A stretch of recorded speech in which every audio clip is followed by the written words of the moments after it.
کانسٹینٹن تیسولسکی کہتے ہیں زمین انسانیت کا پہلا مسکن ہے مگر اس کی آخری حد نہیں۔ اسی طرح کارل سیگان فرماتے ہیں ہر تہذیب کے سامنے دو ہی راستے ہوتے ہیں، یا وہ خلائی تہذیب بنے یا تاریخ سے مٹ جائے۔ اسی طرح اسٹیفن ہاکنگ نے کہا میں نہیں سمجھتا کہ انسان اگلے 1000 سال تک زندہ رہ سکے گا اگر اس نے خلا کی وسطوں میں رسائی حاصل نہ کی۔ ایلان مسک کہتے ہیں کہ ہمیں ہر صورت ایک ملٹی پلانیٹری سپیشیز بننا ہی ہوگا۔ جی تو ناظرین، کیسے ہیں آپ؟ علمستان ود منیر کی پچھلی ایپیسوڈز میں ہم نے آپ کو بتایا تھا کہ کس طرح کاردشیف اسکیل کسی بھی تہذیب کی ترقی کو اس کی توانائی پر قابو پانے کی صلاحیت سے ناپتا ہے۔ کارل سیگان نے کاردشیف اسکیل کی لاگرتھمک انٹرپولیشن کے ذریعے اسے ایک کانٹینیوس پیمانے میں تبدیل کر کے کسی بھی تہذیب کی انرجی کنزمپشن کا ایگزیکٹ ڈیسیمل انڈیکس فراہم کیا۔ بیروز مائکرو ماسٹری نے کسی بھی تہذیب کی ترقی کو اس کے میٹر کے چھوٹے سے چھوٹے یونٹ کے اوپر پریسائز کنٹرول کے ساتھ جوڑ دیا۔ لیکن ناظرین، اگر ہم غور کریں تو کسی بھی تہذیب کی ترقی صرف توانائی کے انبار کا نام نہیں ہے، نہ ہی یہ مائکرو ماسٹری کی لطیف نزاکتوں کا۔ لیکن اصل سوال تو یہ ہے کہ کیا کوئی تہذیب اپنی زندگی کو اپنے سیارے کی قید سے نکال کر ستاروں کے درمیان لے جا سکتی ہے؟ آج کی اس ایپیسوڈ کا آغاز ہم کچھ بنیادی سوالات سے کرتے ہیں۔ کیا کسی تہذیب کی اصل طاقت واقعی میں انرجی کنٹرول سے وابستہ ہے یا اس کے لاجسٹیکل سسٹم میں جو اسے اس کے پلانٹ کی قید سے آزاد کر سکے؟ کیا ترقی صرف یہ ہے کہ ہم میگا اسٹرکچرز بنانے کے قابل ہو سکیں یا ہم ایک مکمل لیونگ سسٹم کو ستاروں کے بیچ محفوظ رکھ سکیں؟ کیا ہم کبھی واقعی میں انٹرپلانیٹری سیولائزیشن بن پائیں گے یا اس سے بھی آگے جائیں تو کیا کبھی ہم انٹرسٹیلر سیولائزیشن میں تبدیل ہو پائیں گے؟ اور ان سب چیزوں کا جواب ایک ہی سوال سے وابستہ ہے، اور وہ یہ کہ کیا کوئی تہذیب پورے کے پورے لیونگ سسٹم کو اپنے سیارے کی قید سے نکال کر کائنات کی وسعتوں میں پھیل سکتی ہے؟ آئیے آپ کو ایک تمثیلی منظر کی طرف لیے چلتے ہیں۔ یہ سال 4025 ہے۔ پلانٹ پی کی سینٹرل آبزرویٹری میں ایلین سائنٹسٹ ایریز زمین کے اوپر آباد تہذیب کو اس کے لاجسٹیکل ریچ کے معیار کے مطابق ناپنا چاہ رہا ہے۔ وہ طاقت نہیں دیکھ رہا، وہ بقا کا نظام تلاش کر رہا ہے۔ اس کی ہولوگرافک لینس زمین پر فوکسڈ ہے اور وہ دیکھتا ہے کہ انٹرنیشنل اسپیس اسٹیشن کے اندر خوراک اور آکسیجن صرف مشینوں سے نہیں بلکہ کلوزڈ بایولوجیکل سسٹم سے آرگنائز کی جا رہی ہے۔ چاند کی سطح پر کھڑے چھوٹے ریگولتھ ریئیکٹر محدود ذرائع سے پانی اور آکسیجن نکالنے کی کوشش میں مصروف ہیں۔ نارتھ اٹلانٹک میں تیرتا ہوا ایک آٹومیٹڈ کارگو ڈرون سینکڑوں کلومیٹر دور سپلائی پوائنٹس کو ملی میٹر کے حساب سے راستہ بدل کر خوراک پہنچا رہا ہے۔ زمین کے مدار میں پرواز کرتے ہوئے مینٹیننس بوٹس پرانے سیٹلائٹس کی مرمت میں مصروف ہیں، اور مریخ پر ایک لیبارٹری کے اندر پودوں کی لائٹ سائیکل سٹیمولیشن چل رہی ہے، جس میں ہر پتی خود کو دوبارہ پیدا کرنے کی کوشش میں مصروف ہے۔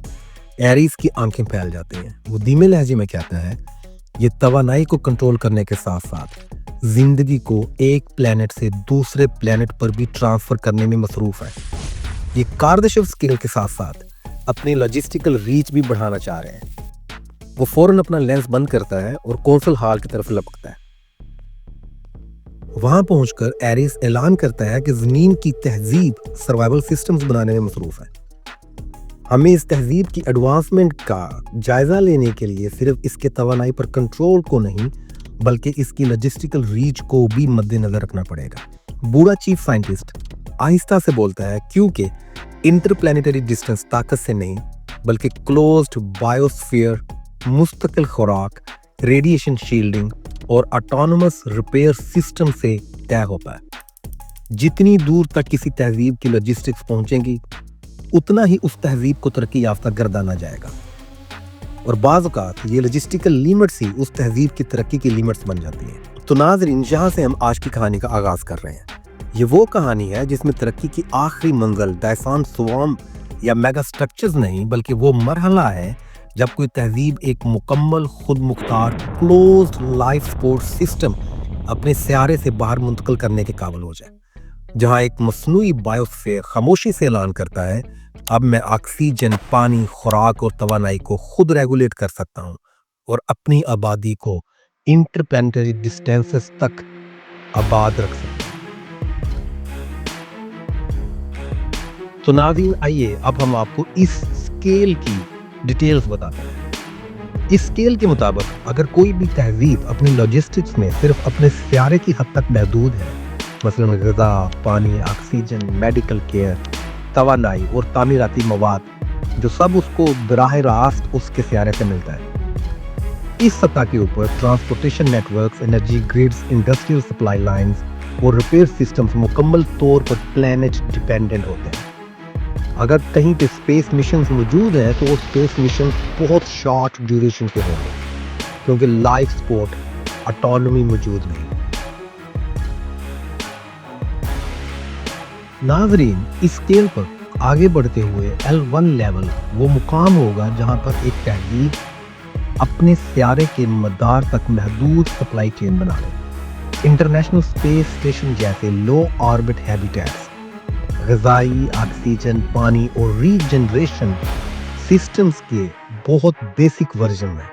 اس تہذیب کے لیے ری سپلائی اس کے سیارے سے لانچ ہوگی۔ آٹونومس ریپیئر سسٹمز محدود ہوتے ہیں اور ریڈیشن شیلڈنگ بھی اتنی اچھی شکل میں موجود نہیں ہوتی۔ یہ تہذیب اپنے آربٹ میں زندہ تو رہ سکتی ہے، مگر مکمل طور پر اپنے سیارے کے ساتھ وابستہ ہوتی ہے۔ اسی اسکیل کے اوپر ایک تہذیب ترقی کرتے ہوئے L2 لیول پر اپنے چاند پر آٹومیٹک اور سیمی آٹونومس سپلائی چین قائم کرنے کے قابل ہو جاتی ہے۔ ریگولیٹ بیسڈ آکسیجن ایکسٹریکشن، ان سیٹو ریسورس یوٹیلائزیشن اور لمیٹڈ کلوزڈ لوپ بایوسفیئرز اس مرحلے پر انٹروڈیوس ہوتے ہیں۔ مینٹیننس بورڈز لیونر اکوپمنٹ کو ریپیئر کر سکتے ہیں اور cargo landers independent supply cycle چلا سکتے ہیں، اور یہاں پر پہلی مرتبہ اس تہذیب کی پلانیٹری ڈیپینڈنسی تھوڑا سا کم ہونا شروع ہوتی ہے۔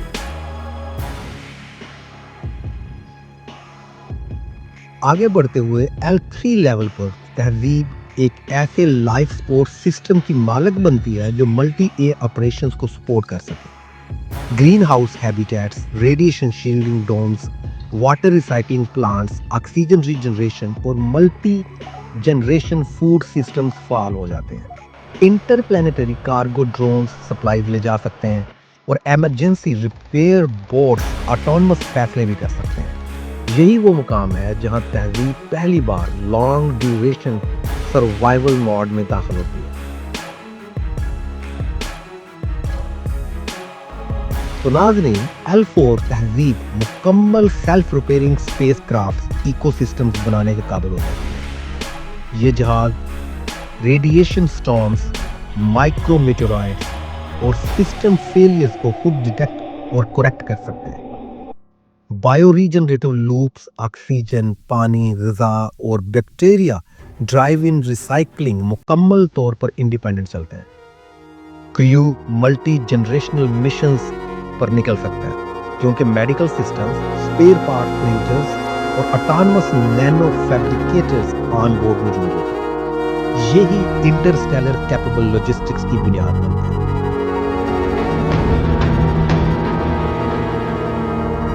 تو ناظرین، لاجسٹیکل ریچ کے اس اسکیل پر آگے بڑھتے ہوئے L5 تہذیب ملٹی سینچری اور ملٹی ملینیا مشنز چلانے کے قابل ہو جاتے ہیں۔ Generational vessels self correcting biosphere رکھتے ہیں جو میٹابولک سٹیبلٹی، مائکروبیل بیلنس اور جینیٹک ڈائیورسٹی کو ہزاروں سال تک برقرار رکھ سکتے ہیں۔ فارمز، فلٹریشن، ریسائکلنگ اور انرجی سسٹم زیرو لاس ایفیشنسی پر آپریٹ کرتے ہیں۔ ریڈیشن ٹولز، بلک ہیڈز، کوانٹم نیویگیشن اور AI ڈریون مینٹیننس سیولائزیشن کو ستاروں کے درمیان سٹیبل پریزنس فراہم کرتے ہیں۔ L6 اعلیٰ ترین مقام ہے جہاں تہذیب ایسا لاجسٹیکل نیٹ ورک قائم کرتی ہے جو خود کو ریپلیکیٹ، ریپیئر اور ایکسپینڈ کر سکتا ہے۔ کہکشاؤں کے درمیان self building colony, autonomous resource converters اور فلی انڈیپینڈنٹ بایوسفیئر ہر نئے نظام میں خود کو اسٹیبل کر سکتے ہیں، اسٹیبلش کر سکتے ہیں۔ یہ تہذیب گریویٹیشنل ویلز، آربیٹل انسٹیبلٹیز اور انٹرسٹیلر ریڈیشن سے غیر متاثر رہتی ہے، اور یہی حقیقی پوسٹ پلانیٹری ایگزسٹنس ہے۔ آج کی انسانی تہذیب لاجسٹیکل ریچ اسکیل پر L0 اور ابتدائی L1 کے درمیان کہیں پہ موجود ہے۔ ہماری تمام لاجسٹکس، خوراک، پانی، آکسیجن، توانائی، میڈیکل کیئر ابھی بھی زمین کی سپلائی چین پر مکمل طور پر منحصر ہے۔ اس لیے اسپیس میں ہمارے زیادہ تر مشن محدود مدت کے ہوتے ہیں۔ ہم L1 کی طرف بڑھ ضرور رہے ہیں، جیسے انٹرنیشنل اسپیس اسٹیشن میں ابتدائی واٹر ریسائکلنگ، محدود آکسیجن جنریشن اور بنیادی آٹونومس ریپیئر سسٹمز، لیکن یہ سب ابھی بھی بار بار زمین سے ری سپلائی کے بغیر چل نہیں سکتے۔ چند تجربات ہمیں L2 کی جھلک بھی دکھاتے ہیں، جیسے لیونر سوائل سے آکسیجن نکالنے کے پروجیکٹ، ISRU ٹیکنالوجی کی شروعات اور روبوٹک مینٹیننس کے تجربات۔ L3 یعنی کہ مریخ کے لیول کی خود مختار biospheres, multi year food systems, radiation protected رہائش گاہیں اور انٹر پلانیٹری سپلائی چین ابھی ہماری حقیقی پہنچ سے بہت دور ہے۔ L4 اور L5 جیسے deep space, self repairing, multi generational system فی الحال صرف تصوراتی ہی ہیں۔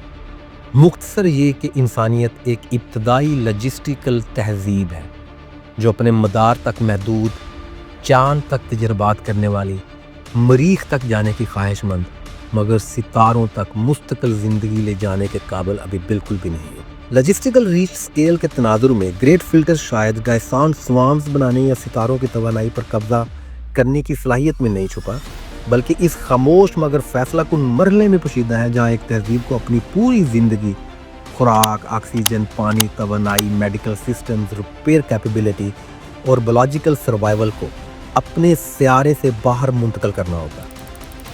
L0 اور L1 پر تہذیبیں اپنے پلانٹ کی محفوظ سپلائی چین پر مکمل انحصار کرتی ہیں، مگر جیسے ہی وہ L2 اور L3 کی طرف بڑھتی ہیں، خطرات اچانک کئی گنا بڑھ جاتے ہیں۔ لیونر ریگولٹ سے آکسیجن نکالنے کی کوشش، ISRU پر مبنی ابتدائی انفراسٹرکچر، مریخ جیسے بے رحم ماحول میں بایوسفیئرز، ریڈیشن شیلڈنگ اور ملٹی ایئر فوڈ سائیکلز، یہ سب انتہائی نازک، انتہائی محدود اور غلطی کے لیے انفارگیونگ ہوتے ہیں۔ L3 کے بعد ہر قدم جیسے موت کا امتحان ہے۔ ایک آکسیجن جنریٹر کی ناکامی، ایک ان ریپیئربل لیکیج، ایک مائکروبیل امبیلنس یا ایک غذائی سائیکل کے کولیپس سے نہ صرف پوری کی پوری کالونی تباہ ہوتی ہے، بلکہ تہذیب کی خلائی ایمبیشنز بھی ہمیشہ کے لیے ختم ہو جاتے ہیں۔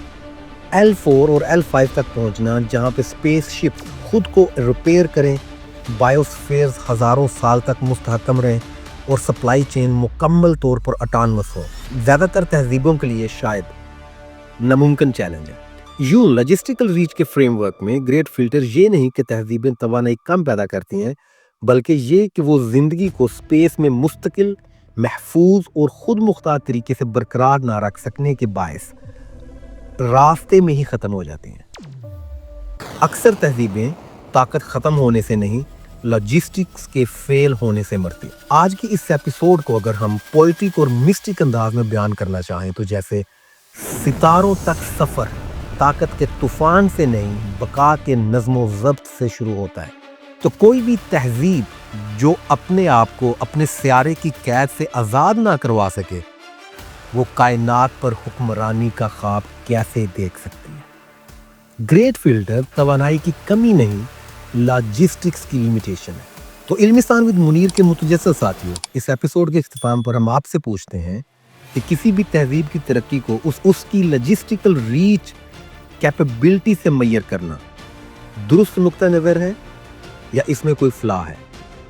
کومنٹس میں ہمیں اپنی قیمتی آراء سے ضرور آگاہ کیجیے۔ اگلی ایپیسوڈ میں ہم کسی بھی تہذیب کی ترقی کا جائزہ ایک بالکل نئے زاویے سے لیں گے، ایک ایسا زاویہ جو کسی بھی تہذیب کی ترقی کو اس کی عملی مہارت، تخلیقی صلاحیت، مسائل کو حل کرنے کی قابلیت اور اجتماعی سمجھ بوجھ کے ساتھ وابستہ کرتا ہے۔